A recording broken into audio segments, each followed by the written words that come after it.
Hello, everybody. This is Dr. Carolyn Maria, working as an assistant professor in Loyola College of Education, Chennai. The title of the course is Childhood and Growing Up, which comes under Course 1. We are going to learn Unit 8 Play and Child Development. This video lecture is going to focus on the different aspects of play, like meaning and characteristics, kinds, play activities of childhood, benefits of children play, factors affecting children play, and what are the control measures. So, at the end of the video lecture, the learner will be able to understand the role of play in child development with regard to all the dimensions. Let's learn what is play. Play is an activity which will engage the children to go for having fun. There is a difference between play and games. Play does not have strict rules and regulations to be followed. Rather, games has strict rules and regulations to be followed. That is the major difference between the play and games. So, play is a range of voluntary, intrinsically motivated activities normally associated with recreational pleasure and enjoyment among the children. Play reflects what a child already knows, has observed, and can do. Play provides the context to build and extend the knowledge, skills, and understanding in a way that only will make sense to them and that will make sense for the entire world. Play forms the foundation for learning and growth. Whatever we are teaching through play, we can achieve the goal. Play is a fundamental need and for the overall growth and development for the children. It will allow the children to express their feelings, their emotions. It is the best way for the child to learn, as learning is not just remembering, it is remembering as well as even understanding. So through play, we can help the students to understand what we teach. What are the reasons for play? The main reason is children help them with one another. So it helps the children to learn about the world and the society. It helps them to solve their own problems first of all. So through play, they just come across with the problem solving ability, decision making ability, creativity, imagination, cognition, and with regard to all the dimensions as social dimension, moral dimension, and emotional dimension of development. Play can be used to deepen the understanding of what is taught in the classroom. It enhances the language capacity, it improves the cultural development. It is an important part of the classroom because it helps the students in a way that other pedagogy and strategies cannot do. So through play, you can help the students to enjoy. And play assures the all-round development, not only the cognitive development. Learning is associated with the cognitive development alone. When learning is incorporated with play, play helps a person to go for all the other five dimensions of development. Let's focus on the principles of play. As I told you already, there is a difference between play and games. Play has no such rules and regulation to be strictly followed. Children join together and they can choose their own play method, and it is self-directed. And it is a voluntary action by the children joining together to make some sense for themselves as well as to the other participants in the play. So their play is mostly with regard to having fun, enjoy, and it is guided by their own mental rules. When you observe small children sitting and playing, they have hundreds of rules, but not very strict rules to be followed. According to their whims and fancies, the rules are flexible. They just change the rules. It will be very pleasurable moment to see and observe the small kids sitting and playing with their own other siblings or otherwise the neighborhood people. So play should be spontaneous, flexible, and creative according to the choice of the students. Play offers the ability for children to explore in a low risk environment. What are the characteristics of play? Play makes the children to be very active. Children use their body, mind in the play by interacting with the environment, interacting with other people, as well as even with the material. For example, you take hide and seek. Children will be just running around with regard to this hide and seek in order to find. So here they are applying their mind to find where the hidden person is. So all five dimensions of development are possible in play. It is an adventurous and risky also to some extent. This type of play involves the children to explore the unknown new concept also. For example, lock and key. And play helps them to go for a lot of communication. Play presents a natural opportunity for the children to share the information and knowledge. So it automatically happens. Children can communicate verbally using words, or they can use their own body language through non-verbal cues. For example, dumb charades, Chinese whisper, all these are helping them to go for a good communication. Play is enjoyable, as I have told you already, because it will give them a lot of excitement.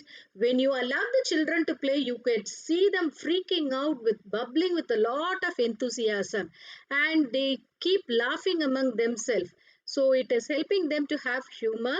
Instead of playing with to win, children should be enjoying play to have fun. So this is what we are supposed to focus on. And you can see them having 100% involvement in play because it is chosen by them. When they come home, they'll be 100% exhausted because till the last drop of energy they just spend with regard to their play. It is meaningful according to them.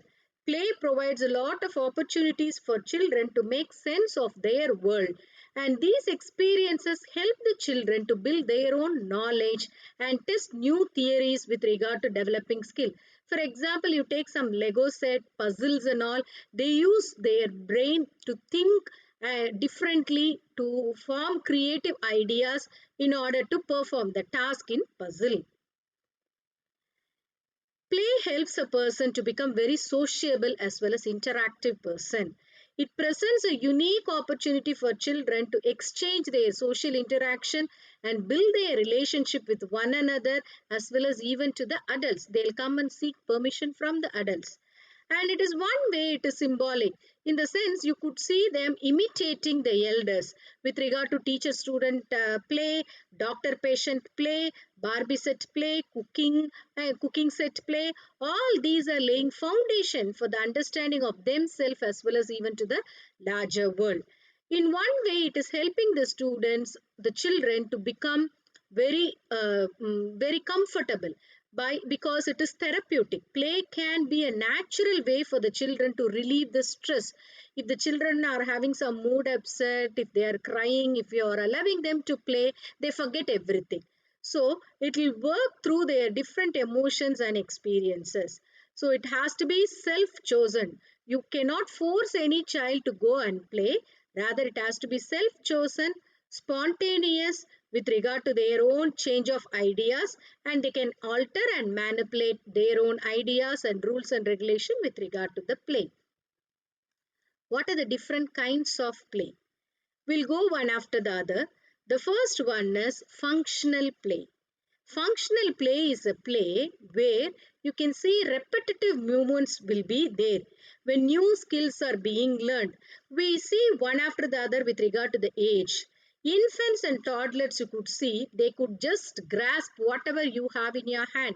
For example, a mobile or a toy, whatever you have in your hand, you keep see these kids will be just keep on repeatedly trying to grab the things from you. So that is what called as functional play. When you see the preschool children, they would be just repeating all these puzzles or pattern in the pegboard. So repetitive movement will be there. With regard to the school children, you can see the same sort of activity again and again being repeated by them. Catch and throw or doing some acrobatics. So all these are activities they keep doing again and again, which is called as functional play. The next one is symbolic play. So here symbolic in the sense pretending or acting, imitating. That is what is called a symbolic play. Use of imagination with regard to the role play to transform themselves as well as the objects to satisfy their own need. For example, you can take this infants, toddlers and all, they would be pretending to drink milk from a baby bottle, and you can see them just playing with their own toy, doll. They would pretend to be the mother and the toy would be the child. So that sort of mother and the child play they may go with. And early symbolic play represent with regard to the mental activities that transform from one object to the other object. They won't be comfortable playing with the same set of playthings every day. Every day they would ask for new things to play. If we are not provided with much of play materials, they may take even whatever the household articles available. With that, even they will just go for play. So later on, what happens? This mental representation that transform from earlier it was transforming from the object to the other person, then it will transform from the self to the object. Then the preschoolers, you can see them pretending as if some Lego set, if they are playing, if the car is broken, they pretend to fix it. And you could see small kids making some juice or chapati or any food items. They would just come and serve us. And doctor child patient, doctor patient play also, you can see having them checking the body with the help of the stethoscope, thermometer, etc. and all. So when it goes for the school aged children, they may have secret codes, and they have a lot of secret codes and different communication. For example, different cook-up language they may just go with. They may add or add some prefix or suffix with regard to some words, and they just go with, which will not be understood by the adults very easily. So this sort of play is called a symbolic play. The next play is called constructive play. Here what happens, children will use all their brain properly with regard to manipulation of the objects and materials to make something which is meaningful. So they combine the functional play of repetitive activity with a symbolic representation put together. They just go for a constructive play. It occurs when children regulate their own creative ideas and they go for a lot of conservation of construction of different ideas. For example, the preschoolers and the kindergarten children, if you see, they'll construct a hospital room for a sick animal with the Lego set, building block things and all. And school age children, you can see them creating an exhibition to project their whatever they have done, whatever they have studied. So they'll do it as a project, or they'll just project everything whatever they have done, and they would just go for virtual games, and they'll just take all the materials at home, they display everything, and they can even just go for a shop. Okay, so that customer and the shopkeeper, so like that of play also they just go with, by which their mental ability is constructed here. Another kind of play is children can play with some simple rules and regulation which are called as the games. You can see them being very active with predetermined rules which are goal oriented, and they may have a competition. You can see them playing with this hide and seek, musical chair, antakshari, or playing with marbles, or conducting some simple relay races, who comes first. All these are the simple play they just go with. What are the play activities of childhood? Even without anything also, they just pretend to have something in imaginary, and they do play. For example, you can see them playing with this old milk containers, wooden spoon, empty pot, plant container, stick, or even paper, plastic bucket, saucepan, old cloths. All this they use, and if nothing is available also, they use their own imagination to play. And the zigzag puzzles and the matching games are helping them to improve their memory and concentration. When they are playing with this clay, the fine motor skills are developed. Eye and hand coordination will be there. And when you see them just playing with any antakshari or dance or with music, all this will help them to enjoy and have fun. And you can see them playing with ball, frisbee. That will encourage them to go for a kicking, throwing, rolling, running, jumping, and all that.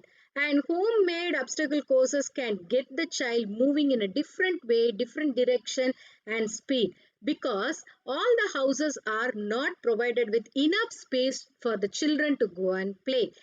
It may restrict, so the household environment makes us an obstacle for the children to play. You can see them playing chess, carom and all, which are helpful for cognitive development, and crossword puzzle, once again cognitive and physical development. Word games, memory games, word building and all that will improve their physical and cognitive development. Snake and ladder, building blocks, physical and cognitive development. Business and mechanic games and all with regard to their social development, because they'll even talk to other people. They may have so many participants in play, and it will help them to go for very good social and cognitive development. These are some of the indoor sports. Outdoor play and games will 100% give all-round development in children.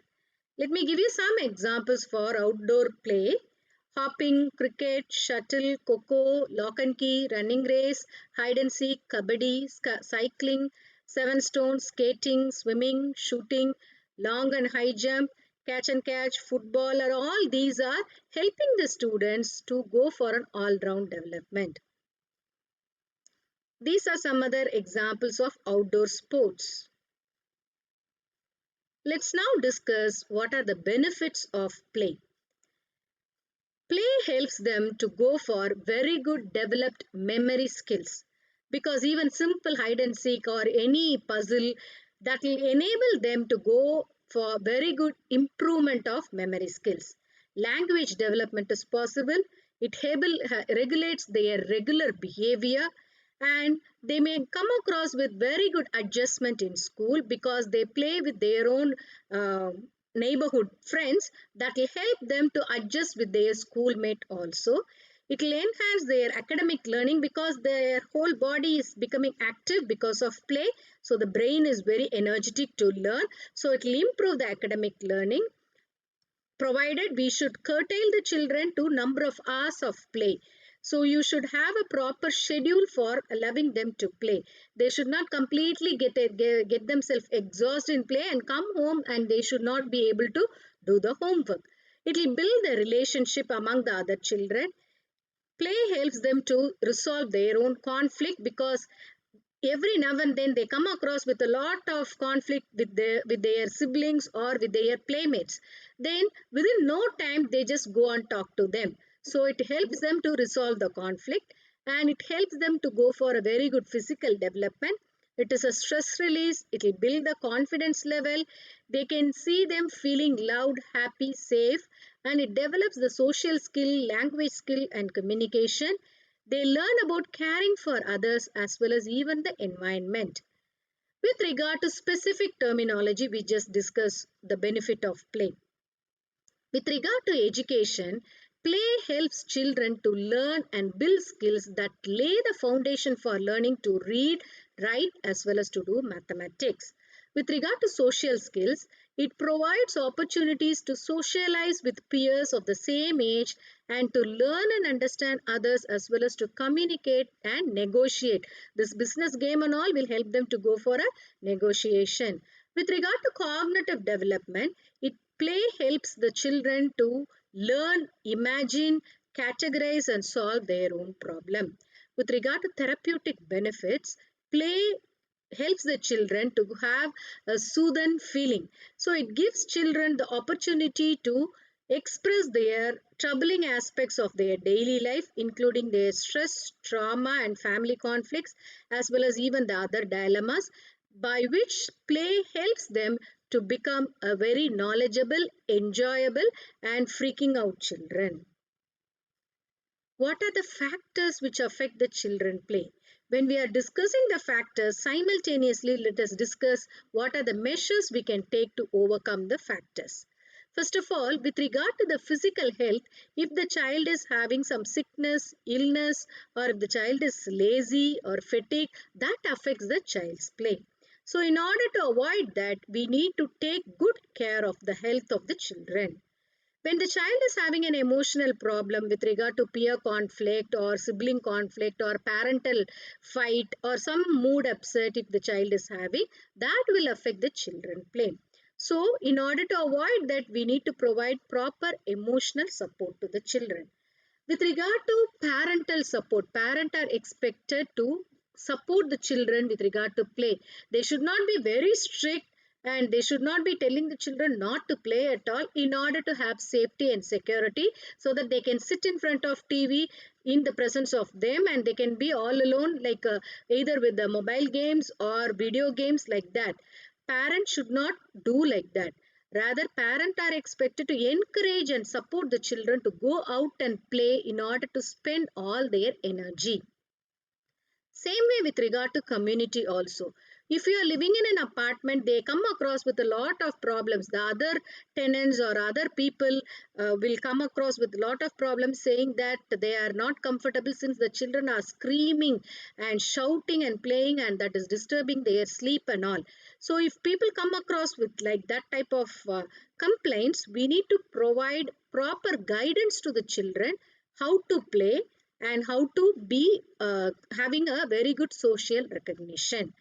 Some children may be having a personality problem with regard to this introvert personality because they may feel very comfortable being all alone rather going and talking to other people. So they are less sociable.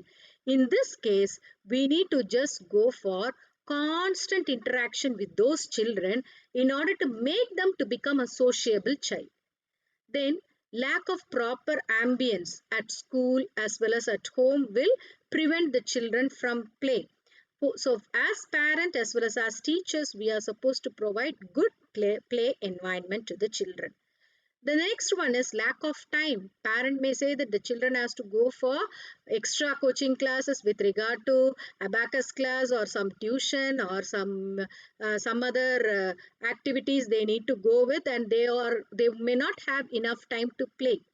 What we are supposed to do is we need to allot different time for different activities. We need to go for a proper schedule. So by giving them proper time to play daily will enable them to become a healthy citizen. Let's discuss on the key takeaways of this video lecture.